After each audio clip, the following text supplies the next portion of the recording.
नमस्ते। तो हमारा एक छोटा सा टॉपिक बाकी रह गया था इस चैप्टर को कंप्लीट होने में।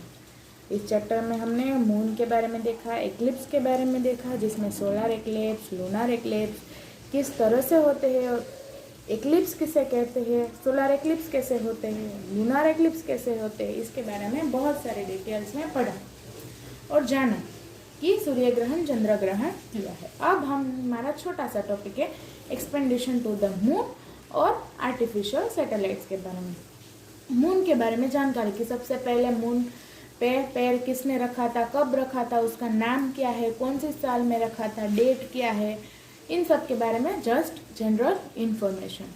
चलो, the moon is the only body that human being have travelled so for. एक मून ही एक ऐसी बॉडी है जहाँ पे ह्यूमन बीइंग सबसे दूर तक जो जहाँ तक गया है। वो कौन सी बॉडी है? सिर्फ एक मून ही है जहाँ तक दूर तक ह्यूमन बीइंग गया है। The first people to land on the moon were the American astronauts Neil Armstrong. सबसे पहले अमेरिकन एस्ट्रोनॉट्स ने मून के ऊपर पैर रखा था। सबसे पहले मून के ऊपर कौन गया था? Neil Armstrong, Edwin Aldrin, Michael Colson, ये तीनों गए थे। The spacecraft that carried them was Apollo 11।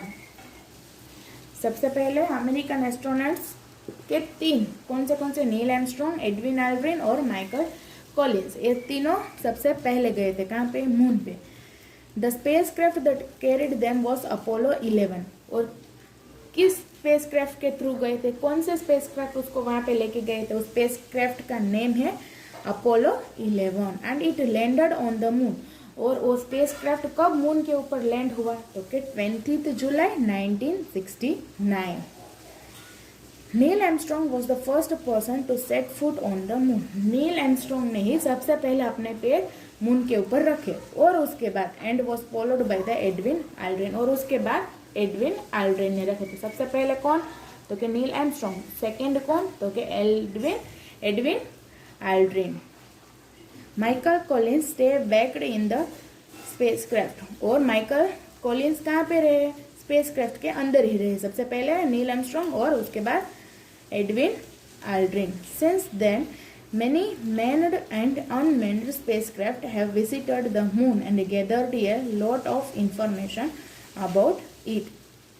उसके बाद है तो बहुत सारे जो जिसमें एस्ट्रोनॉट्स हो और विदाउट एस्ट्रोनॉट्स, जिसमें कोई बैठ के गया था तो विदाउट बैठ कोई हो या ना हो, मैन्ड और अनमैन्ड, बहुत सारे स्पेसक्राफ्ट मून पे जाने लगे और बहुत सारे इंफॉर्मेशन को गैदर यानी कि कलेक्ट करने लगे। सबसे पहला अपोलो 11 जिसमें अमेरिकन के तीन एस्ट्रोनॉट्स कौन कौन? नील आर्मस्ट्रॉन्ग, एडविन आल्ड्रिन और माइकल कॉलिंस। सबसे पहला पैर किसने रखा? नील आर्मस्ट्रॉन्ग ने। सेकेंड एडविन आल्ड्रिन और माइकल कॉलिंस तो स्पेसक्राफ्ट में ही थे। और कौन सा स्पेसक्राफ्ट? तो कि अपोलो 11। डेट क्या है? तो कि 20 जुलाई 1969। उसके बाद तो बहुत सारे स्पेसक्राफ्ट मून पे जाने लगे और इन्फॉर्मेशन गैदर करने लगे। ये हमने देखा एक्सपेडिशन टू द मून। अब हम देखेंगे आर्टिफिशियल सैटेलाइट। आर्टिफिशियल सैटेलाइट के बारे में सबसे पहले तो आर्टिफिशियल नेम ही क्या है? तो कि जो हमारे थ्रू बना जाता है उसको हम आर्टिफिशियल बोलते हैं और जो नेचर से मिलता है उसको हम नेचुरल बोलते हैं। तो सैटेलाइट तो नेचुरल होते नहीं, क्या होते हैं? आर्टिफिशियल, यानी कि हमारे थ्रू मैन मेड बना हुआ, यानी कि मैन के थ्रू बना हुआ सोर्स को मैन मेड सोर्स बोलते हैं। तो कि artificial satellite are man made object which continuously orbit the earth और some other heavenly bodies in the universe. Artificial satellite क्या है? तो कि एक मैन के थ्रू बना हुआ यानी कि इंसान के थ्रू बना हुआ एक ऑब्जेक्ट है जो क्या करता है? तो कि अर्थ को एक ऑर्बिट में कंटिन्यूसली क्या करता रहता है? राउंड होते मूव होता रहता है। और सिर्फ अर्थ ही नहीं, बाकी जो भी बॉडी है, हेवी बॉडी जो यूनिवर्स में है, उन सभी को एक ऑर्बिट में कंटिन्यूसली सभी इंफॉर्मेशन कलेक्ट करता है मूव होके। Such satellite mainly gather information about the bodies they orbit. और इस तरह के सैटेलाइट क्या करते हैं मून पे? सैटेलाइट क्या करते हैं वहाँ पे? तो कि इंफॉर्मेशन को गैदर करते हैं जिसको सराउंडिंग वो, जिस ऑर्बिट को सराउंडिंग वो मूव करते हैं, उन सभी के बारे में क्या करते हैं, इन्फॉर्मेशन गैदर करते हैं। सैटेलाइट का इस्तेमाल हम किस लिए करते हैं, तो क्या हमें इन्फॉर्मेशन जो चाहिए वो कलेक्ट करने के लिए। हर बार तो हम वहाँ पे नहीं जा सकते, सैटेलाइट को भेज सकते हैं और इसके थ्रू क्या होता है, तो हमें इन्फॉर्मेशन मिल जाती है। Most of the artificial satellite revolve around the earth. बहुत सारे आर्टिफिशियल सैटेलाइट क्या होते हैं, तो क्या अर्थ को रिवॉल्व करते हैं। द फर्स्ट आर्टिफिशियल सैटेलाइट, सबसे पहला आर्टिफिशियल सैटेलाइट कौन सा है, तो क्या Sputnik 1 was launched by the Soviet Union in 1957। सबसे पहला सैटेलाइट आर्टिफिशियल, वो भी कौन सा, नेम क्या है उसका, स्पुतनिक 1। किसने लॉन्च किया, तो कि सोवियत यूनियन ने। कब, तो कि 1957 में। ये सभी जनरल नॉलेज क्वेश्चंस है कि कब, कौन सा फर्स्ट सैटेलाइट, आर्टिफिशियल सैटेलाइट का नेम क्या है, किसने लॉन्च किया, किस साल में लॉन्च किया है, सभी।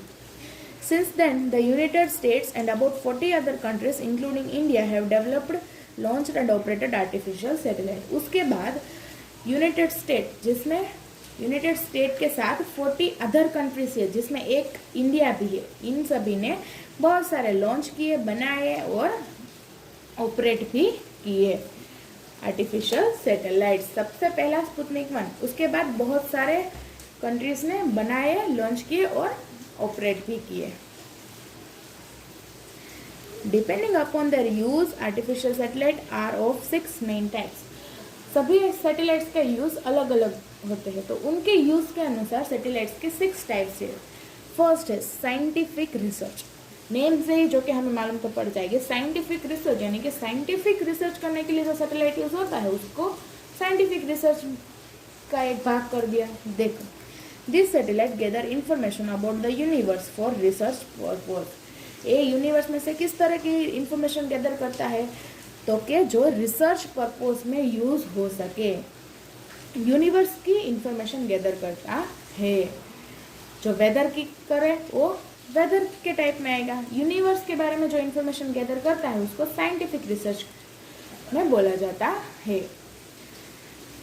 वेदर में this satellite help scientist to study weather pattern and forecast the weather. ये जो वेदर के लिए जो सैटेलाइट, वेदर सैटेलाइट है, वो क्या करता है, वेदर के रिपोर्ट के बारे में इंफॉर्मेशन गैदर करता है, जिससे हमें, आपने देख सुना ही होगा, न्यूज़ में बोल देते हैं, एक वीक पहले ही बोल देते हैं, अथवा तो 2-3 दिन पहले बोल देते हैं कि 2-3 दिन के बाद बहुत सारा बारिश होगा, अथवा तो तूफान होगा, अथवा तो स्ट्रॉम आएगा, विंड स्ट्रॉम होगा।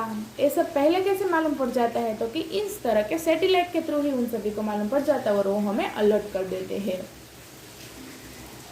Communication, this satellite receive and transmit radio signal around the world. They also send signal for television programs and telephone calls. Communication मतलब एक दूसरे के साथ कनेक्ट करना है। ये तो क्या करने में यूज होता है, जो हम फोन कॉल करते हैं वो डायरेक्ट कैसे, उतनी दूर तक, जहाँ तक हम फोन करते हैं वहाँ तक फोन लगता है और हम बात भी कर सकते हैं। किसके थ्रू होता है, सैटेलाइट के थ्रू। विदाउट सैटेलाइट हम फोन कॉल्स कर सकते नहीं। कम्युनिकेशन सैटेलाइट में सैटेलाइट क्या काम करता है, तो कि रिसीव करता है और ट्रांसमिट करता है। हम जो मैसेज दे रहे हैं उसको एक जगह से रिसीव करना और दूसरे जगह ट्रांसमिट करना। और ये क्या करता है, दे ऑल्सो सेंड सिग्नल। ये टेलीविजन प्रोग्राम के लिए भी सिग्नल सेंड करता है और कॉल्स के लिए, टेलीफोन कॉल्स के लिए भी सिग्नल सेंड करता है। इसीलिए हम एक जगह से दूसरे जगह अथवा तो one state to another state तक भी बात कर सकते हैं। Navigation, navigation satellites help aircraft, ship etcetera to determine the location. Navigation satellite क्या करने में यूज होते हैं, तो कि एयरक्राफ्ट हो, शिप्स हो, इन सभी को लोकेशन ढूंढने में हेल्प करते हैं। क्योंकि अभी रोड है तो हमें मालूम है कि रोड तो जिस तरह जाएगा उसी साइड में हम जाएंगे, लेकिन ओशन है, ओशन में हमें कैसे मालूम पड़ेगा कि हमें किस साइड जाना है। तो इस तरह के सैटेलाइट से, नेविगेशन सैटेलाइट से एयरक्राफ्ट और शिप को लोकेशन डिटरमाइन करने में हेल्पफुल होता है। उसके बाद अर्थ observing, such satellite gather information about our planet like the status of natural resource on the earth and other changes।